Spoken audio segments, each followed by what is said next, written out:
The title of this episode of The Sacred Everywhere is The Patterns of Our Lives.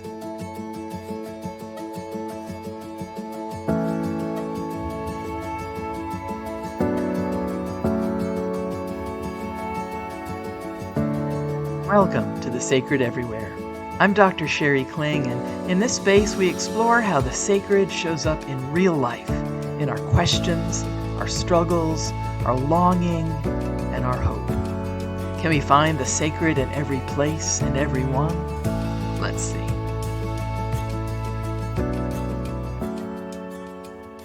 And I ask the question, are we all just victims of random acts of suffering?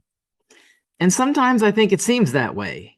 We can often feel like we're just buffeted about by chaotic winds that were blown to and fro like rag dolls.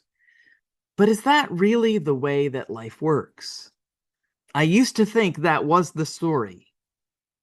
And I had a lot of traumatic experience in my early life, and it just felt like I, was just always experiencing that, like this victimization. I was just always felt like I was a victim of the world.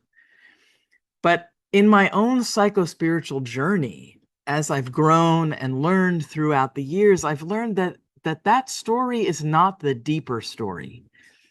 And my first introduction to the presence of archetypal patterning in human life came through the book Women Who Run with the Wolves: Myths and Stories of the Wild Woman Archetype by Dr. Clarissa Pinkola Estes, who's a Jungian analyst. And the book came out in the 1990s. And as soon as I read its opening pages, I was hooked. It begins with these words. She writes, "Wildlife and the wild woman are both endangered species. Over time, we have seen the feminine instinctive nature looted, driven back, and overbuilt. For long periods, it has been mismanaged like the wildlife and the wild lands. For several thousand years, as soon and as often as we turn our back, it is relegated to the poorest land in the psyche. The spiritual lands of wild woman have throughout our history been plundered or burnt, dens bulldozed, and natural cycles forced into unnatural rhythms to please others." She then goes on to say, "It's not by accident that the pristine wilderness of our planet disappears as the understanding of our own inner wild natures fades."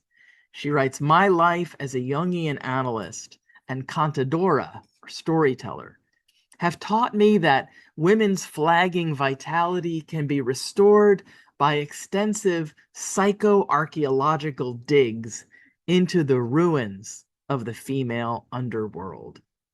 Wow. So my own psychoarchaeological dig began when I was in my early 20s. I knew that something wasn't right in my inner life. I was emotionally numb and locked up inside like a bank vault. And just like an overguarded vault, I knew that I had inner riches that I was unable to access.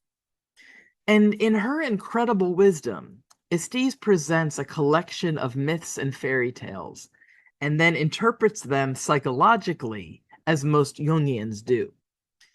So, for example, the story of Bluebeard reveals what she calls the natural predator of the psyche. The tale of Vasilisa shows the intuitive presence within us. And another story called The Red Shoes teaches about loss. But it's a story of the skeleton woman that gripped me with the greatest power. It's all about death in the house of love, she says, and shows the life, death, life nature of reality. Now, in this podcast version of this episode, as opposed to the written version in Substack, I want to say a little bit more about these stories. So, for example, Bluebeard, is a story of this character, this blue-bearded man that comes across this mother and her three daughters. And of course, he comes across as charming. And some of the daughters are a little suspicious of him, which is their true instinct. but the youngest daughter falls for him and marries him, and then he takes her to his castle and basically leaves her at one point to go on a trip with all the keys to all the rooms, with all the riches in the castle, but says, but do not use this key and do not go in this room. Well, of course she does. And what she finds there are the bodies, the skeletons of all of his previous wives. And it's I won't tell the whole story here, but it goes into this whole idea about that we carry this inner predator in us. We carry this inner saboteur, we might say, the one that destroys all of our dreams, that throws our hopes and dreams for life, uh, kills them and throws them in the basement. And the story goes on to show the inner resources that we have to counteract against this natural predator in the psyche. The story of Vasilisa, I think, is a Russian story, and it's all about a young girl whose mother passes away, and at her deathbed, the mother gifts her daughter with a little doll and says that she should always carry the doll, and if she needs help, that she should ask the doll for help. And so that is, in fact, what happens. And it's all about our own intuition and what that intuition can do for us and how it can help us when we face obstacles and crises. But this story of the skeleton woman, again, I won't tell the whole story, but it's just this incredible, I think it's an Inuit story of a fisherman who goes out into the water, into the ocean, and pulls up with his fishing line a skeleton woman. And it's comical in the way that it unfolds, but it's such an incredibly beautiful story about love and about the way that love can bring us to life again, even when we think we are dead and long gone. And so this book, and I've been in love with Clarissa Pinkola Estes ever since. Anything I can get my hands on by her, especially her audio collections, I listen to and I get, because her storytelling ability is beyond measure. I mean, she's incredible. Her voice is incredible. Everything that she's done in audio form is like a banquet for the soul. And I can't recommend it highly enough. I don't get any commission from any sales of her work, but I highly recommend it. She's amazing. And so, as I read and hear these tales and the way that Dr. Estes unpacks them, what happened for me is that I began to see my life not as a series of random acts of suffering, but as a thread woven into a much greater story, a much larger tapestry of life. And I began to understand that the forces moving through my life and the patterns that I saw in my own life are those same patterns that move through every human's life. And these were patterns and stories and threads that were bigger than me, but I was a part of them. And I could finally feel myself to be part of that bigger story.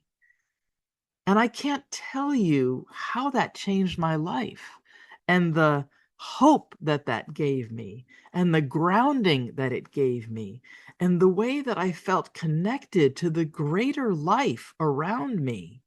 It's really astonishing what it did for me. And so these patterns and movements that are in these stories and that we can recognize in our own lives, they're what Swiss psychologist Carl Jung referred to as archetypes. Now, Jung believed that our psyche has multiple layers. So there's our ego consciousness, which is, what we're conscious of in our personalities. But then there's the unconscious. And he thought that the unconscious had two layers. There was a personal unconscious, and that is what holds all of our emotionally charged memories and patterns, what he called complexes. But beneath that is something deeper, the collective unconscious. And he believed that our individual psyche is actually part of this greater objective psyche that he called the collective unconscious. And this is where the archetypes live, these basic patterns or organizing forces that shape how we experience life. Now, the archetypes themselves are just like a tendency to form images. They're patterning forces. But the images that arise in us, those are more culturally driven and personal experience driven. The archetypes themselves are unknowable in and of themselves. The only way we can know the archetypes is through the images that arise in us. And those images are more contextual.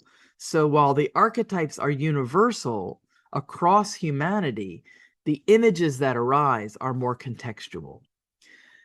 And so this collective unconscious, like I said, is where the archetypes live. Now, Jung noticed that people often dreamed or imagined symbols that matched ancient myths, even when they had no exposure to those stories. And that led him to believe that these patterns don't just come from personal experience alone.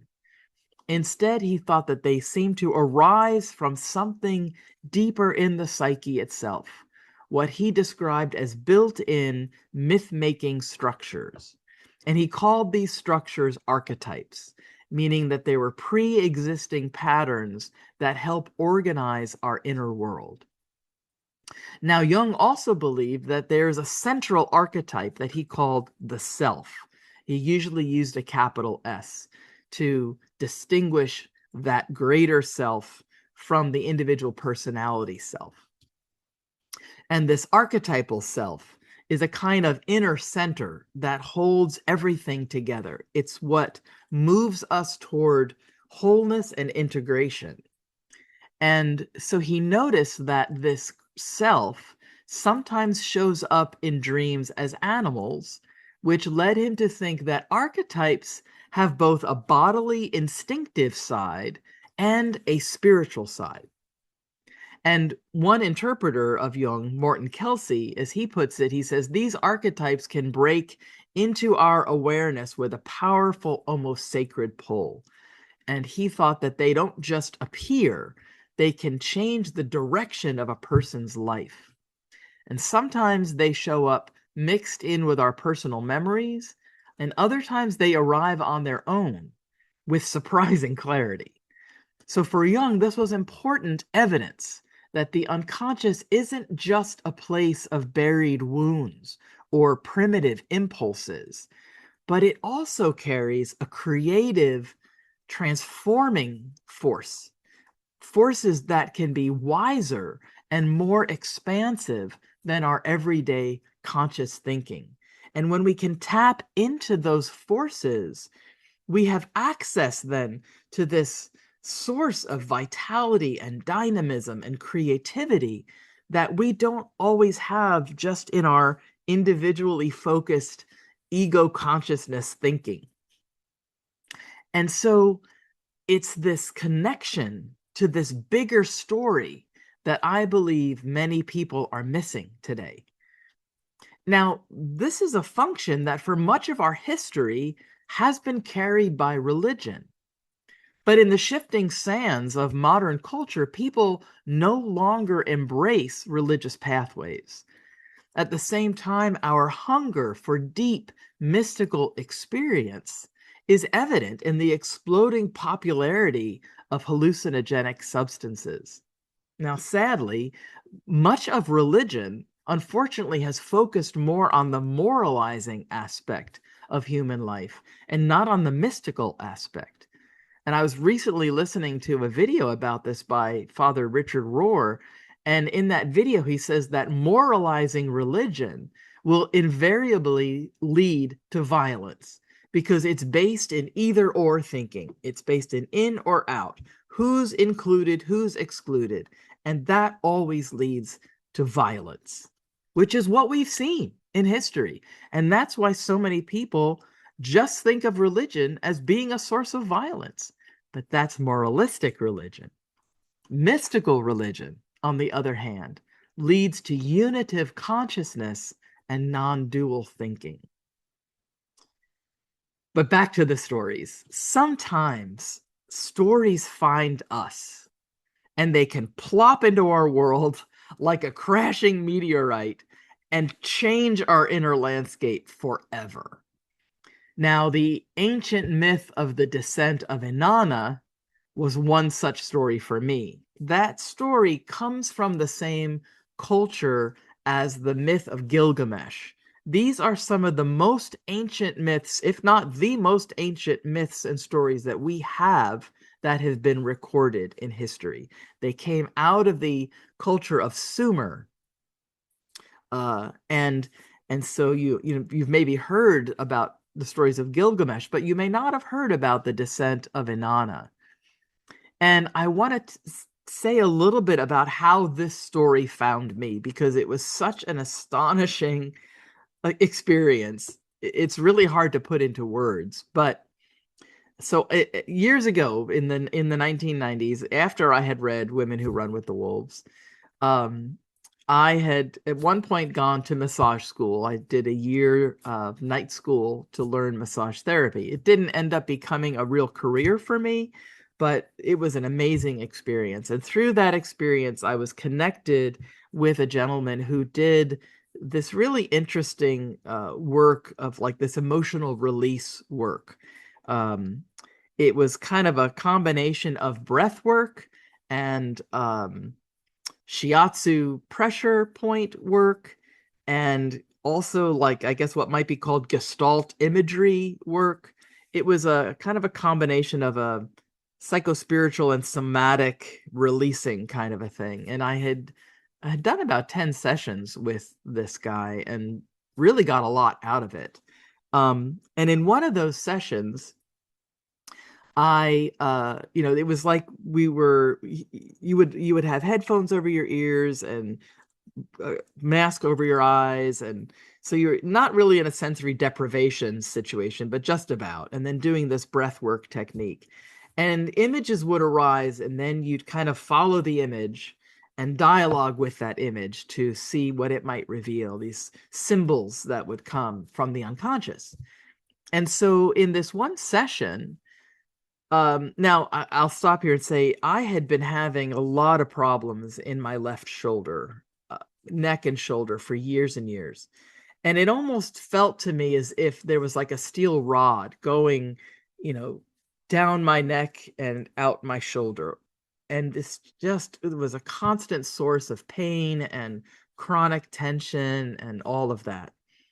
And so in this session with him, I this image arose in me of myself in a dark cave, hanging on a meat hook, hanging from the wall of the cave on a meat hook. I mean, what a gruesome image. And I'm dripping blood onto alligators that are at the base of this cave. And so in this image, that's the image that arose. Well, then in my working with the image, I kind of like flung myself off of this hook and landed on the back of an alligator that then took me through the cave and then became a dolphin and went into the ocean, out of this cave into the ocean, and took me all the way down to the very bottom of the ocean. At which point I saw my parents. And then I kind of blacked out. Like my psyche was not going to go any further with that image. And so, that was just a very powerful image that I kind of tried to work with in my journaling and stuff like that after that. But about 8 years later, I was living in Atlanta at the time. And about 8 years later, after this session, I was having coffee with a songwriter who's a friend of mine named Cozy Sheridan. She was in Atlanta doing a program that she had created, which was a one-woman show that used the myth of Persephone. And she was using that myth along with her own music to talk about body image and eating disorders and stuff like that. It was very, very powerful. And I was to see that show later that evening, but she and I got together for coffee early in the day. And she has a degree in transpersonal psychology. And so she was talking about how she went about creating this performance. And so at one point she says, "Yeah, I almost used the story of the descent of Inanna, but I thought it was kind of gruesome, so I decided to use Persephone instead." And I was unfamiliar with the story, so I said, "Oh, well, what's that about?" And so she tells me the story, or the basic outlines of the story, and which was basically this. So the goddess Inanna, who was seen as the queen of heaven and earth, she's sometimes referred to in ancient writings as Ishtar or Asherah, really kind of is the same goddess. And so Inanna is very powerful. She's the goddess of war and sex and love and agriculture and fertility and music, and all of that. And as a musician myself and a singer and songwriter, I immediately resonated with this Inanna. And so she decides to go to the underworld for wisdom. Now, the underworld is governed by another goddess named Ereshkigal, whose husband had just been killed. And so Inanna says she's going to go to the funeral of Ereshkigal's husband. And so when she goes to enter the underworld, she kind of has to knock at the entry door. And the guard, asks Ereshkigal if he should let Inanna in. And Ereshkigal says, "Let her in, but bring her in naked and bowed low." And so Inanna goes through, there's 7 gates that she has to go through to enter the underworld. And at every gate, she has to remove another piece of her attire, another symbol of her queenliness, whether it's her crown or, the mantle around her shoulders, whatever it is, she has to take off. So finally, when she enters the underworld, she is naked and bowed low. It's almost like a reversal of the birth canal. And so she gets into the underworld, and Ereshkigal is furious with her because Ereshkigal has kind of been relegated to the underworld and kind of sentenced to a life underground and rejected by the upper world. So she's furious at Inanna. And so she kills Inanna and hangs her on a meat hook. And I'm like, "Wait a minute, Cozy, what did you just say?" And so she tells me the rest of this story. And basically it's this descent into the underworld. She's killed and hung on the meat hook. But she had told her handmaidens, "If I don't come back in 3 days, send for help." And so when she doesn't come back, her handmaidens go to her father and her grandfather on one side, and they say, "We're not going to help. We're not interested in helping. Inanna got herself in trouble. We're not going to help her." But then they go to her other grandfather, who's the god of wisdom, Enki. And they tell him that Inanna is dead and stuck in the underworld. And so he creates these little beings out of the dirt from under his fingernails. And he sends them down to the underworld like professional mourners to go and be with Ereshkigal and to compassionately and empathetically feel her pain. And they do that. And whenever Ereshkigal moans, they moan with her. When she cries, they cry with her. They feel what she's feeling, all of this rejection and marginalization and being imprisoned in the dark underworld, basically. And so Ereshkigal is so moved by their empathy that she says, "I will give you whatever you want." And they say, "Give us the body of Inanna." And they're able to give her the food and drink of life and bring her back to life and take her back to the upper world, where then she has to find someone to send back down to take her place. And there's more to the story that I won't go into. But oh man, that story. And then of course, then I had to go read the full story, and there's several books on it. There's a great one by Sylvia Pereira, another Jungian analyst. I think it's called The Descent to the Goddess. And that's a fabulous book. And in reading that book, there I got the whole story of this myth. But also she shares many of the dreams that her own analysans were having and how she was working with them with this myth. And oh my gosh, I saw in these dreams that her clients were having so many similarities to my own dreams that it was uncanny. So this story just rocked my world. And I actually then went on to create my own program using that story and my own music to talk about this life, death, life, rebirth whole thing. And I've presented that to a couple of Jungian groups, and it's really fun to do. So this story, like I said, it just really blew my world apart. And it's continued to work healing in my life ever since, for decades. And so I just invite you to think about what stories have found you that have become a sacred presence in a way. And if you've not yet had such an experience, I encourage you to ask for your story to come to you. You've probably got more than one, but ask for your story to come to you. And I promise you it will. If you pay attention, if first of all, if anybody mentions like a book to you 3 times in a row, or not the same person, but if you hear the name of a book 3 times in a row within a matter of days, buy that book and read it. These are the synchronicities, another Jungian word. These are the synchronicities that we need to pay attention to that will take us further in our journey. And so I hope that your story will come to you. I hope that you will also allow it to find you. And when it does, I hope that you can meet that story like a new friend and allow it to teach you, to show you the value and the sacredness of your own life and how you are part of a greater story. We are all part of a greater story, and we are all connected in that story. And so I hope that you do find your story and find that sacred presence in the center of your own life. Thanks for being part of this journey. If these conversations matter to you, your membership helps make them possible. Until next time, may you notice the sacred